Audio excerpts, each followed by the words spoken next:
Good morning. Thank you for joining us. My name is Jazine Alders, and I'm the research coordinator at the McMaster Institute for Research on Aging, and I'm really happy that you're all here. I'd like to begin this webinar by recognizing and acknowledging that McMaster University is located on the traditional territories of the Mississauga and Haudenosaunee Nations, and within the lands protected by the Dish with One Spoon Wampum Agreement. During this webinar, I'll be speaking about MIRA, our research, and the ways in which we support aging research, including our upcoming funding opportunities. Our second speaker will be Nadia Jamil. Nadia works at Dixon Hall as a research and community lead. She has over 15 years experience in research and policy work in the nonprofit sector. Her areas of focus include newcomer and immigrants, housing and homelessness, and now older adults. She is passionate about community-based research and empowering community voices, and her research is grounded in anti-oppression practice. Nadia holds a master's degree in information systems from the London School of Economics, and we'll be hearing from her later on in the webinar. To give you some background, the McMaster Institute for Research on Aging, or MIRA, was formed in 2016 as the university recognized the great challenges that an aging population will present to humanity and to science. And if you've been following the news, the New York Times and the Toronto Star have been placing a great emphasis on aging and what that means for us in the future. Currently, McMaster is home to leading researchers addressing aging research questions across the faculties of engineering, social sciences, science, health sciences, humanities, and business. And it's home to aging research platforms such as JERIS, the Galbraith Center for Studies in Aging in the Faculty of Social Sciences, the McMaster Physical Activity Center of Excellence, also known as PACE, and the Canadian Longitudinal Study in Aging and the Optimal Aging Portal. So MIRA's goal is to bring together researchers and students from across these platforms and faculties and support interdisciplinary research that leads to impactful solutions to the biggest challenges aging presents. We encourage collaborative approaches to the research process, supporting interdisciplinary projects and cross-faculty teams working alongside key stakeholders and end users to ignite innovation and create human-centered solutions for the most pressing challenges facing our aging population. As I am speaking, if you have any questions about these research opportunities, please feel free to drop them in the chat. Audrey is monitoring those. Audrey Paddock's our research manager. So what this means for MIRA in practice is that our funding opportunities often require collaboration among two or more often three faculties. And sometimes the application process is iterative, which is my favorite part. It means we might receive a great proposal that's missing something we might like to see. So we might send it back with a comment such as, would you consider talking to someone with expertise in artificial intelligence or social isolation, or adding a machine learning component? Can we connect you with a partner in industry or a community care setting? We think these edits will improve your chances of success in external competitions. It also means that we can facilitate access to stakeholders, including older adults.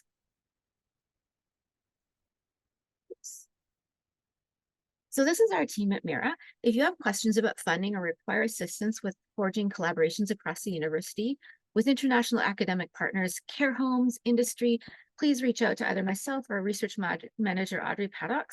For questions about the Voice Canada platform, which we'll be covering in a moment, please reach out to MIRA Program Manager, Dr. Alison DeBay. So MIRA supports about 100 trainees, including postdoctoral fellows, graduate and undergraduate students through the MIRA Trainee Network. The network connects trainees from across all faculties, and it creates an opportunity for interdisciplinary exchange and networking. Through the network, the trainees discuss challenges and opportunities relating to their research on aging. They gain interdisciplinary perspectives on their work and learn about potential future careers. So we've had networking events, including trainee poster sessions, community research fairs, interdisciplinary knowledge translation and exchange, networking, and speed mentoring.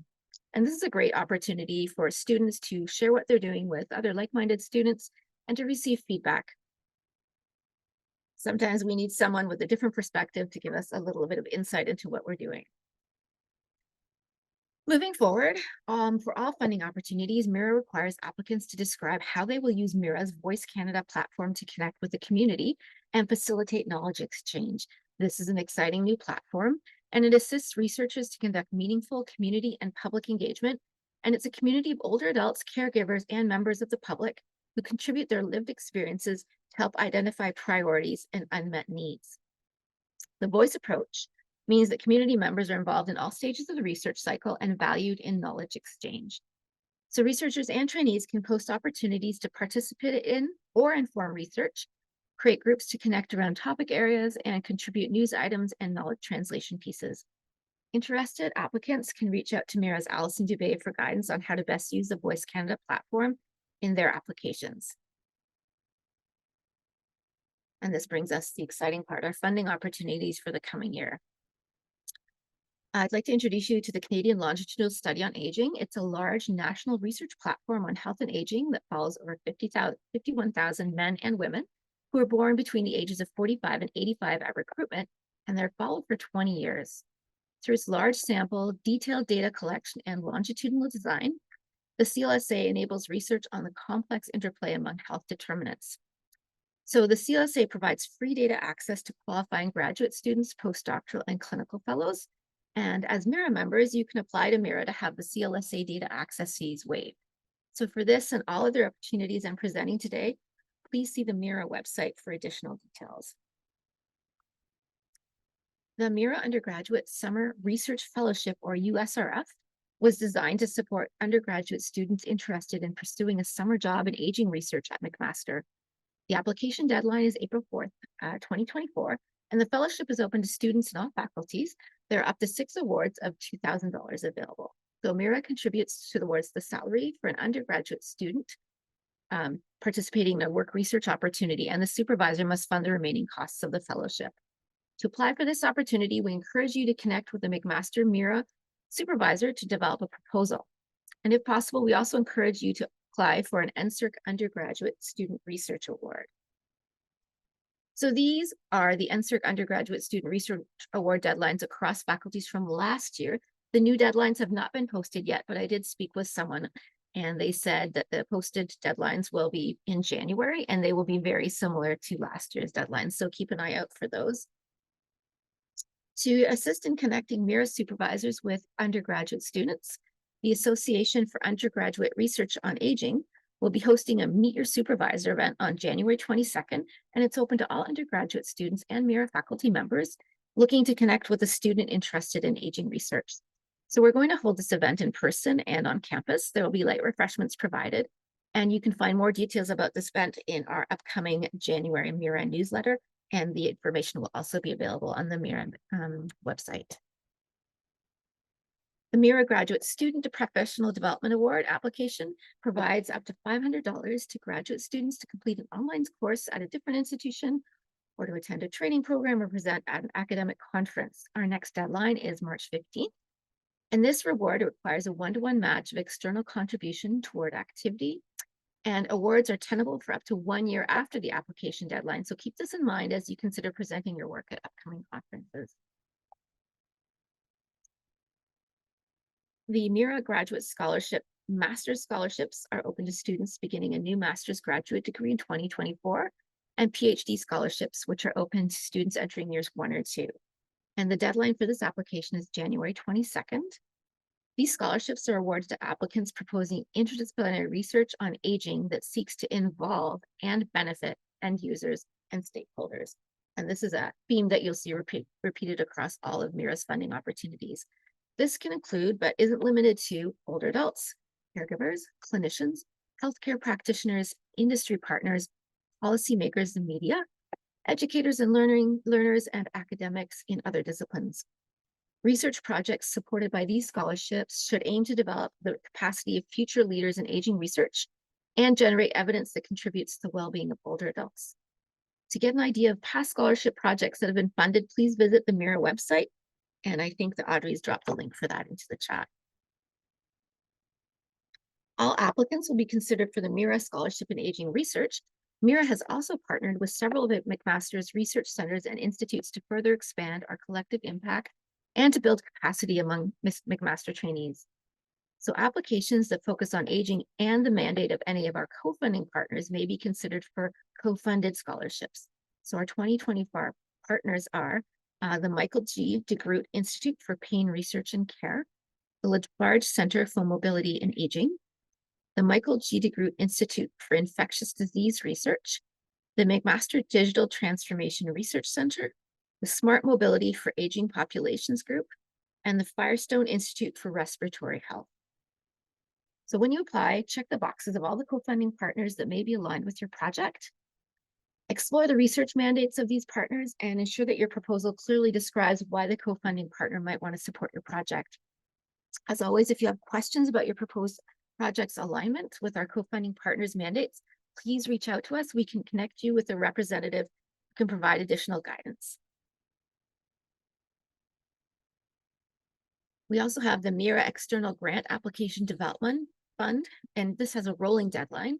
So MIRA will support teams of researchers who wish to apply to major external interdisciplinary funding opportunities to further develop research projects in aging. So eligible funding opportunities include complex interdisciplinary funding calls, such as the CIHR Health Research Trading Platform, the New Frontiers for Research Fund Transformation Stream, and the NSER Collaborative Research and Training Experience Program. MIRA researchers can request up to $5,000 to support the hiring of staff, such as a research assistant, to assist with grant writing and submission. The MIRA and Labarge Center for Mobility and Aging matched funding for external competitive funding calls deadline is also rolling. So to improve the positioning of McMaster's research in these external funding competitions, MIRA and the Labarge Center for Mobility and Aging have allocated funds that can be used to match or leverage external funds. This process is intended to be used for requests related to externally funded, peer-reviewed grant competitions that explicitly require a matching component. And this is up to $100,000 that's available. So our newest opportunity that we're very excited about is the MIRA Dixon Hall Center Knowledge Synthesis Grant. We're going to fund 2 awards of up to $70,000 in the next funding cycle. So the MIRA Dixon Hall Center is a partnership between MIRA and Dixon Hall, a multi-service agency focused on addressing poverty, social injustices, and isolation across the lifespan in downtown Toronto East. And Nadia Jamil from Dixon Hall is here today to provide an overview on Dixon Hall and the programs and services they provide. For this opportunity, project teams must include researchers from a minimum of 2 different McMaster faculties as meaningful contributors to the project. If you aren't actively pursuing aging-related research projects, we strongly encourage you to consider expanding your work to include aging research and Dixon Hall's target populations. And this is very important. Please note that for this grant, PhD students and postdoctoral fellows are eligible to be co-principal investigators. So we encourage you to explore this together with your students. The purpose of this grant is to encourage you to generate knowledge synthesis reports that will result in knowledge mobilization and will form the foundation for the development of future research agendas and provide information for the implementation of evidence in decision-making in determining best practices at Dixon Hall. Proposals must be related to the following themes, which were identified as priority areas in a design thinking exercise that we conducted with staff, leadership, and other stakeholders from Dixon Hall in early 2023. Loneliness, social isolation, and emotional well-being, housing and aging in place, precarity, financial well-being and food security, physical and cognitive decline, ageism, vulnerability, and loss of agency. Please read the funding call carefully before you draft your proposals. There's a lot of valuable information there. And with all of our funding calls, we also provide the evaluation rubric, so you know exactly what we're looking for. So Audrey and I are available to meet with you if you would like us to provide feedback on your proposal ideas. The MIRA Dixon Hall Community Advisory Group, which is comprised of older adult clients, caregivers, and staff, will be part of the review process. Investigators on the successful applications will be connected with Dixon Hall and the MIRA Dixon Hall Center Community Advisory Group to further develop their proposal, research process, and knowledge mobilization plans. So it's still going to be iterative even after your proposal has been accepted. To connect with Dixon Hall, if you have questions about partnering with Dixon Hall, please connect with me, as I'm the liaison between MIRA and Dixon Hall, and we ask you please not to reach out to Dixon Hall directly. If you have questions, please drop them in the chat box or email us at mirafund@mcmaster.ca. And at this time, I'd like to turn the time over to my colleague, Nadia Jamil, who is the research and community lead at Dixon Hall. Nadia, would you like to share your screen? You're on. Okay, wonderful. Hi, everyone. Good morning. It's so nice to be here with you today to present about Dixon Hall and all the great work that we do in Toronto. As Jazine said, my name is Nadia Jamil. I am the Research and Community Lead at Dixon Hall, and my role is focused on this partnership between Dixon Hall and MIRA. So Dixon Hall is an established, well-recognized nonprofit organization in the downtown east of Toronto. We're quite well known for our commitment to comprehensive client care. We have been around since 1929, and Dixon Hall started off as a soup kitchen back in 1929, and since then has really grown into a much larger organization with lots of different departments and client groups within. And so not only do we provide shelter, but we also focus on food, community, bringing people together in the community, different sorts of social programs. And this is a brief history of Dixon Hall. Again, we were incorporated in 1929, and we started off as a soup kitchen. But as you can kind of see, we eventually became a member of the United Way. We shifted focus towards program expansion and community involvement. We added in a music school, which is still very much active and successful in Dixon Hall.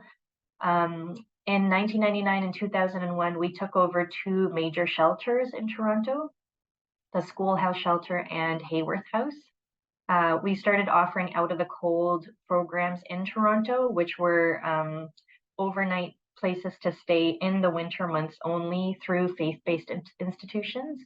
That has now closed. It closed down during the pandemic. But as a result, a Bond Hotel, what was previously a hotel, Bond Hotel, is now being offered as housing through Dixon Hall. We then merged with another organization called Mid-Toronto Community Services, and then a few years later opened up a very large youth center in Regent Park. So it's really grown a lot over the years, and I'll go a little bit more into what exactly we do now. Our focus is really to create lasting solutions to end poverty and social injustices and isolation in the downtown east. We really want a city where everyone thrives and focus on respect, diversity, integrity, care, and compassion. And again, I mentioned the downtown east in Toronto, but I know it can be a little bit confusing to folks that are not familiar with Toronto. So there's a map here that's trying to explain what I'm talking about, but we basically go as far north as Bloor or the Danforth. If you're familiar with the subway line, that's mainly what one of the lines runs across. We go all the way south to the lakeshore. And then on the west, we go as far as Yonge Street. And then on the east, we go as far as the DVP. So some of the major neighborhoods that we work within are Regent Park, which I feel like of all of these, Regent Park may be the most well-known. Moss Park, St. Jamestown, Cabbagetown, and Rosedale.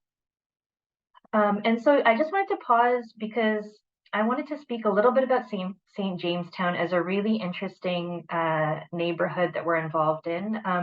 It's been referred to a world within a block because there are people within this very densely populated neighborhood that speak 160 languages and come from 100 different countries, over 100 different countries.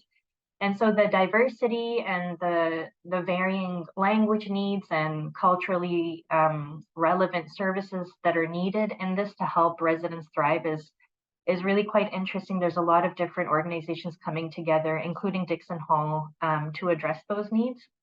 And there's also 21 high-rise buildings. So all of that together, just to throw it out to you, it's a very densely populated, very diverse neighborhood. And the work that's happening here is really exciting. So that's just one of the 5 major neighborhoods that we focus on.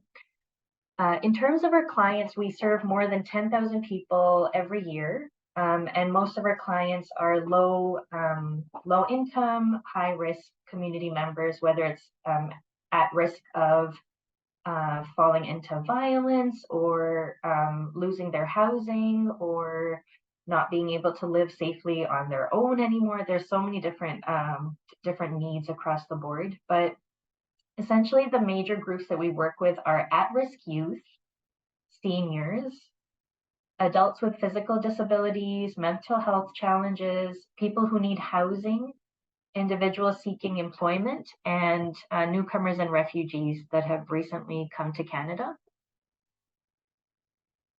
And so how do we serve those needs? We have several different departments within Dixon Hall. One of them, and one of the biggest ones, is the Housing Services Department.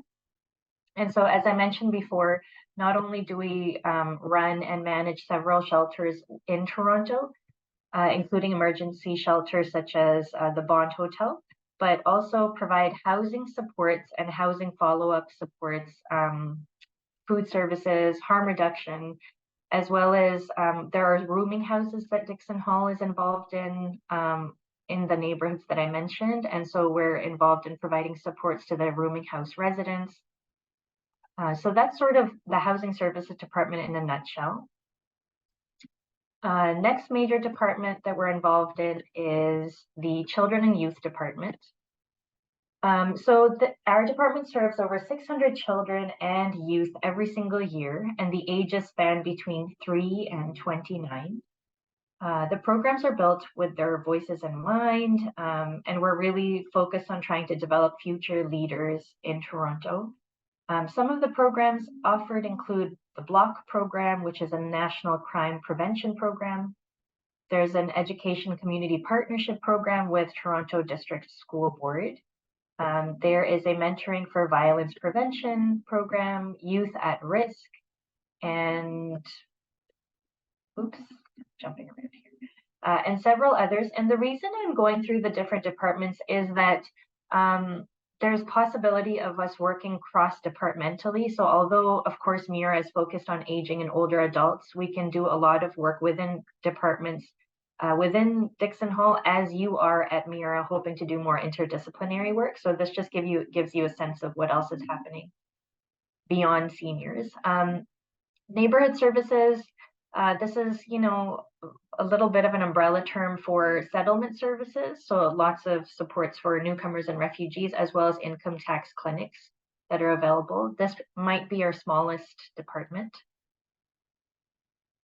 Next, we have employment services, in which we serve over 1,500 individuals every year. And so these are supports for job seekers, for folks that are looking for training and employment.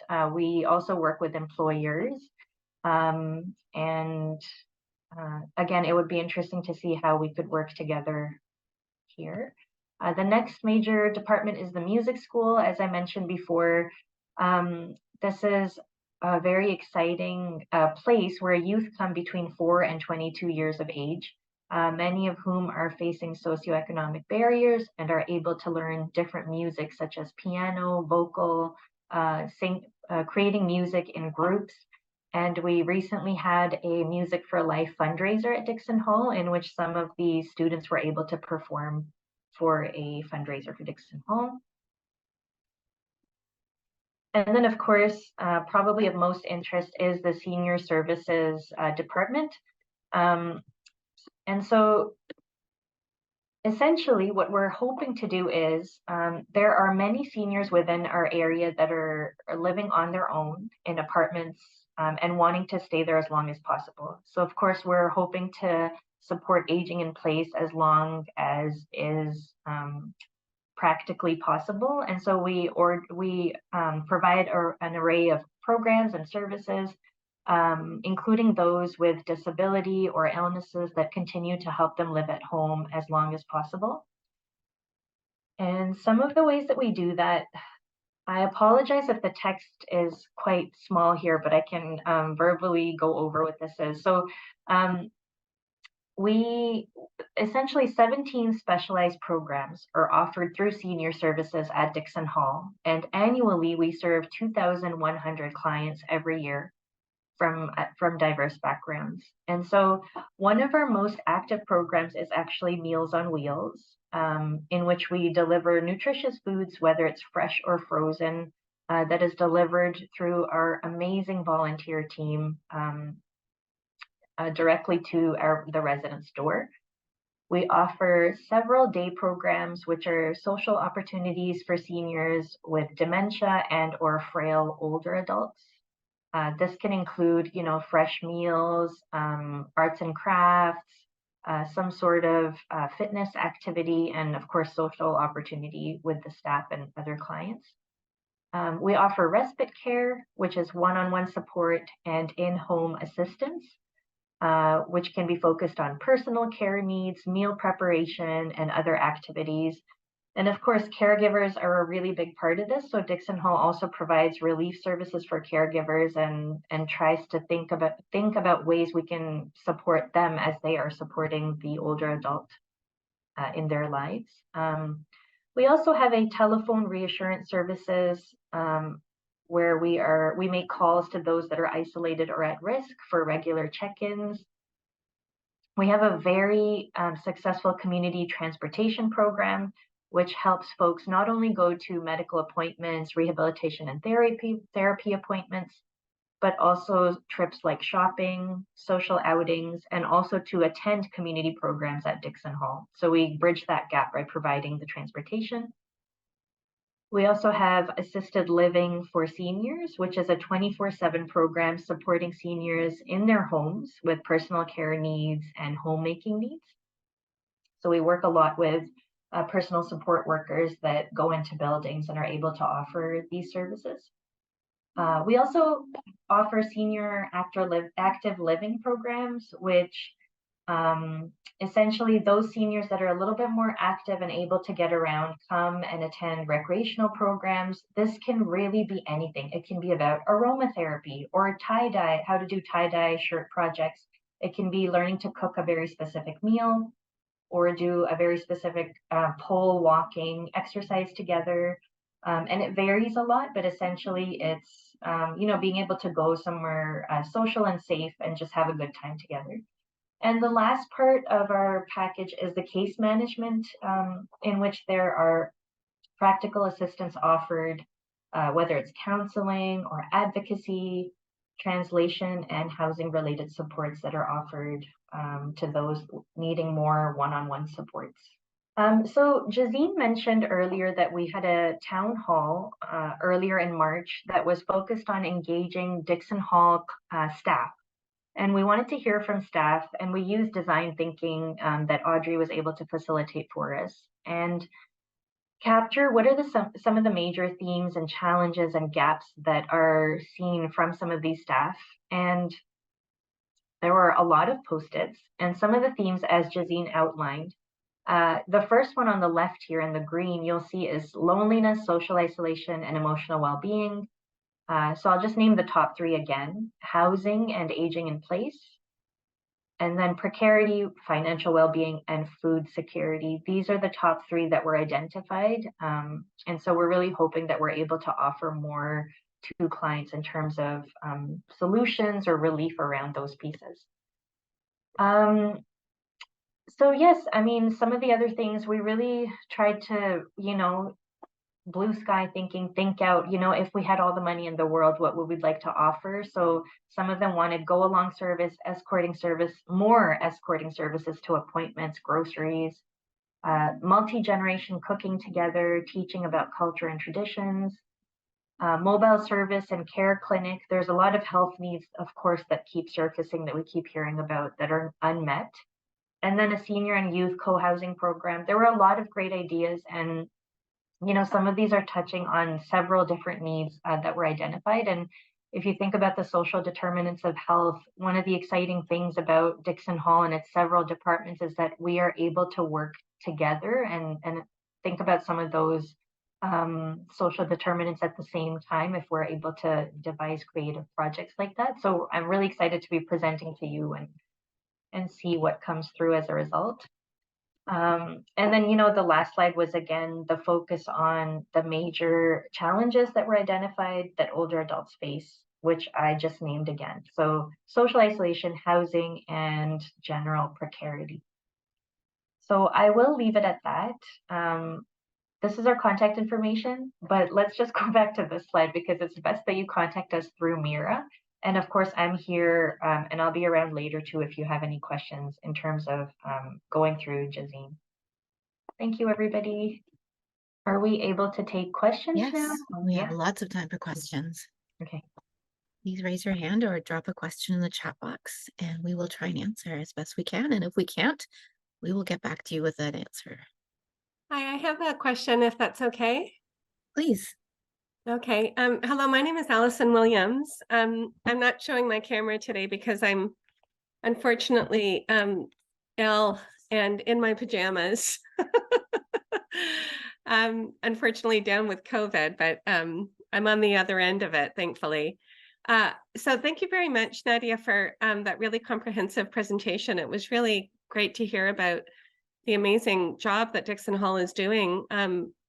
I was under the impression that it was really just for older folks, but it sounds like you're really addressing the whole life trajectory. So congratulations on this work. One program that I've been interested in realizing, I'm a health geographer by training, and I've been working in the area of unpaid care work and the care economy more broadly. And the last few decades of my research program is really focused on looking at care employees, which are individuals who are not only managing paid employment, but also unpaid care work, and figuring out how to best navigate that that position given the various tensions of both those roles. And a lot of my work has really been focused on the policy end in trying to create carer-friendly workplaces. So really centering the workplace as a agent in supporting care employees. But one of the things that I've been working on recently is looking at social prescribing for care employees as a way to sort of bring back health promotion for themselves, right? As an opportunity for wellness and well-being. And I know that you talked about caregivers with respect to the respite programs that you're offering, but I'm wondering what your thoughts are on the idea of maybe creating a program for unpaid carers similar to your senior active living program, because that sounded like it sounded like a social prescribing program, frankly. From the aromatherapy sessions to, the ethnic cooking sessions and the various exercise opportunities. It sounded like a really fun array of different programming activities, which would keep people interested and, socially active. So I'm just curious what your thoughts are on that sort of idea, but again, directed specifically at the unpaid carers that are involved in your program. Thank you. Thank you so much for sharing. We actually very recently were reading a little bit more about social prescribing, some of the work that's happened at St. Michael's Hospital in Toronto, and we were discussing this internally, not for caregivers, but for other communities that we serve. And I love that you've brought this up because we tend to not, so much of our work tends to be, of course, focused on the older adult themselves. And there are very specific parts of our programs, like the in-home assistance, where I mentioned that caregivers do get relief, but we've never actually focused a program or a day program or a drop-in or something like that for caregivers. So this is something we could definitely expand on at Dixon Hall. And this is why we really like these ideas with other folks working in other fields. So this is something I'd love to take back to my team and see if there's something that we could put together for that, or, other organizations, are they doing something similar? Because we do continue to talk about the burnout and the difficulty that caregivers feel, especially, of course, unpaid caregivers. We're talking about here family members, neighbors, other people that are involved without a solution there. So thank you for that idea. I'm definitely going to jot it down. And hopefully, we'll be able to give this a little bit more thought in terms of supporting the entire group of people involved, right? In terms of the health of the older adult. Yeah, and certainly don't hesitate to reach out if I can be of any help. I do have a background in health promotion planning and evaluation, so could always assist in troubleshooting what that program might look like, and maybe assisting with some evaluative work as well, and then defining what the actual social prescribing activities might look like.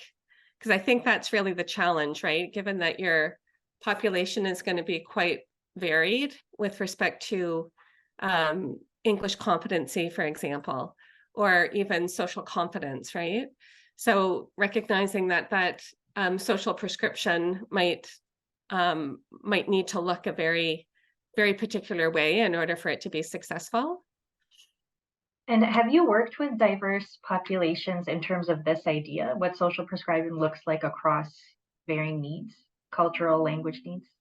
Not at this point, no, but I'm more than interested in trying it out.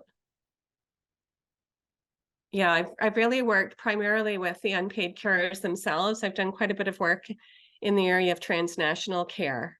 Hmm.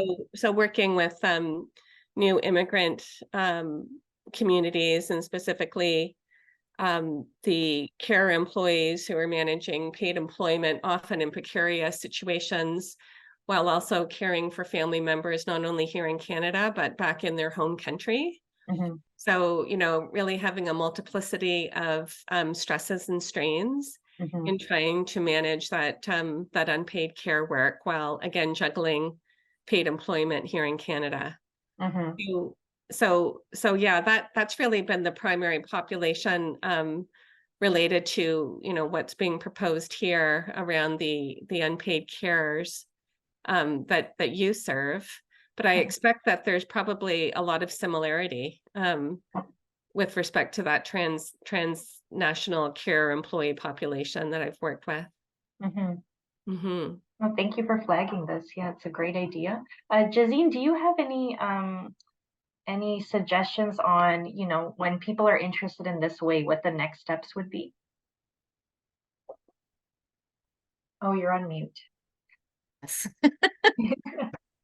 So always reach out to me first and we'll have that discussion. We'll bring it to the management team. But Allison, I was wondering, are you thinking about applying for the knowledge synthesis grant? Because I think that your idea could apply definitely to the first point, loneliness, social isolation, and emotional well-being of the caregivers, for example. Yeah, possibly. I mean, that's why I'm here today, because I'm really looking for an opportunity to realize this idea. So, doing a knowledge synthesis might be the first step, right? Whether it be a scoping review or a systematic review of the literature on social prescribing and unpaid care workers. And then through that process, sort of designing a program that would, fit the needs of Dixon Hall.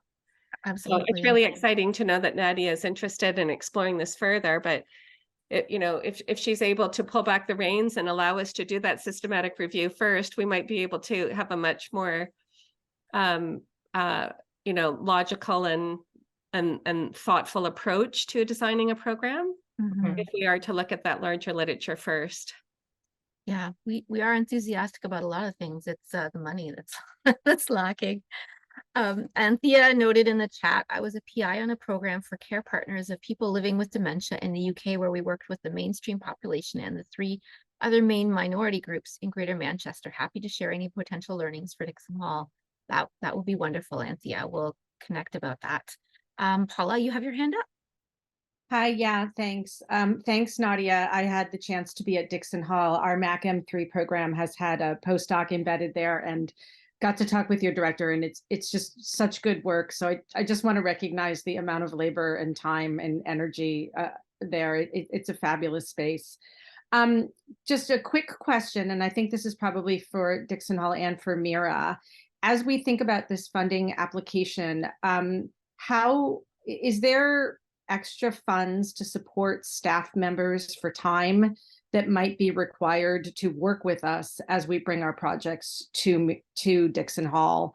Sometimes we make projects and they create a lot of extra work for your staff. And is there an opportunity, or are there funds available to remunerate staff time for working with us? Or is that something that we should embed in our grant, in our funding application? So what tends to happen is it's discussed at the exec level.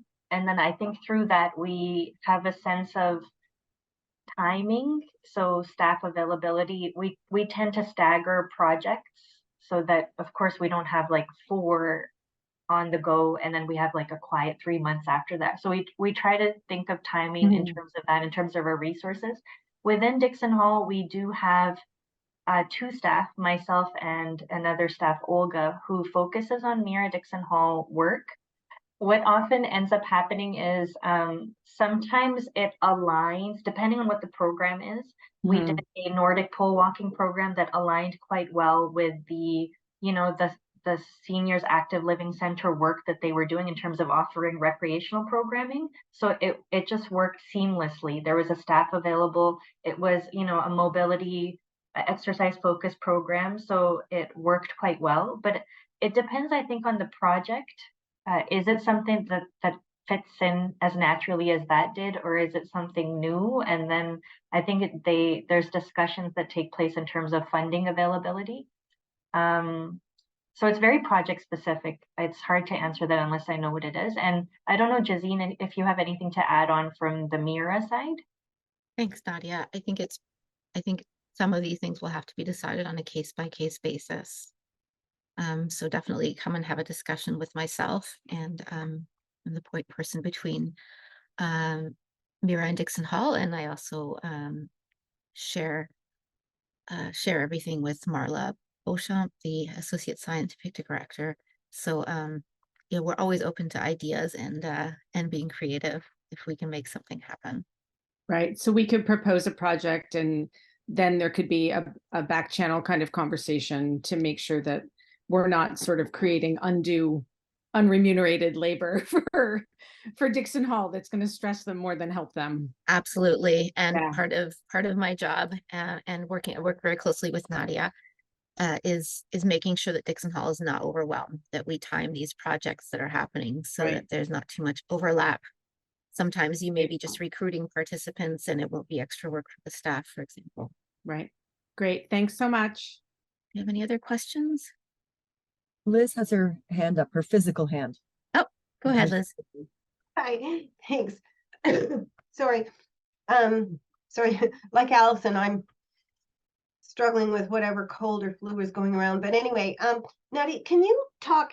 I mean, I worked in Toronto in the sort of the health in that space some years ago. So I know Dixon Hall, and I've known Dixon Hall for a long time. And can you explain how you're currently integrated into the health system? Because there was a time where we worked very closely with the LINs and stuff, but I mean, my understanding now, I've been gone for a while, but my understanding now is there's these health teams and, St. Mike's has always been very involved. And then there was a downtown fit that at one point, and, how do you make this all work? Because there's a lot of moving parts and, you guys have always been very well integrated into the system. So I'm sort of wondering if you could talk about that. Yes, so the health piece, I feel like we could be much stronger. I know that we have links, as you see, we have links in the community, and I think a part of that is being part of the St. Jamestown Health Access Team. And so that's different service providers focused on St. Jamestown that come together on a regular basis and discuss, some of the issues that are taking place, potential partnerships, things like that. I know there's a wider group and the name escapes me, but the CEO sits on that table. So it's kind of different people within our team or organization that sit on different tables that are focused on different aspects of health. And then it all kind of comes together.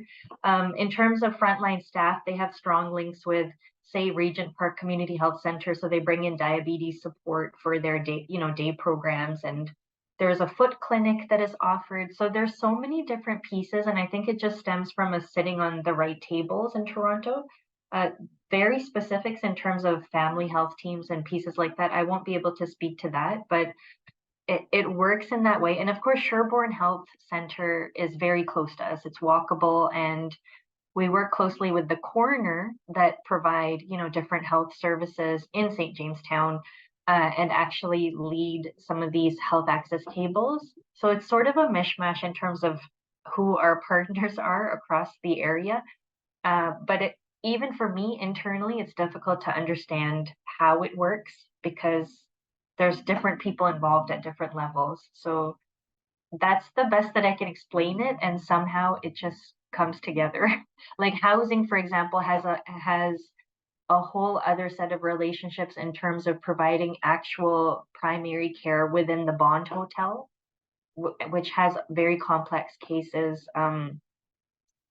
And then I don't know who they are, for example, because I focus on the senior services department. So that's the best answer that I can give you. Any other questions for Nadia or I? In that case, we will wrap up early and give you a few more minutes back on your Friday morning. Thank you so much for joining us, Nadia. And if you have any questions, please reach out to us at mirainfo@mcmaster.ca. Thank you.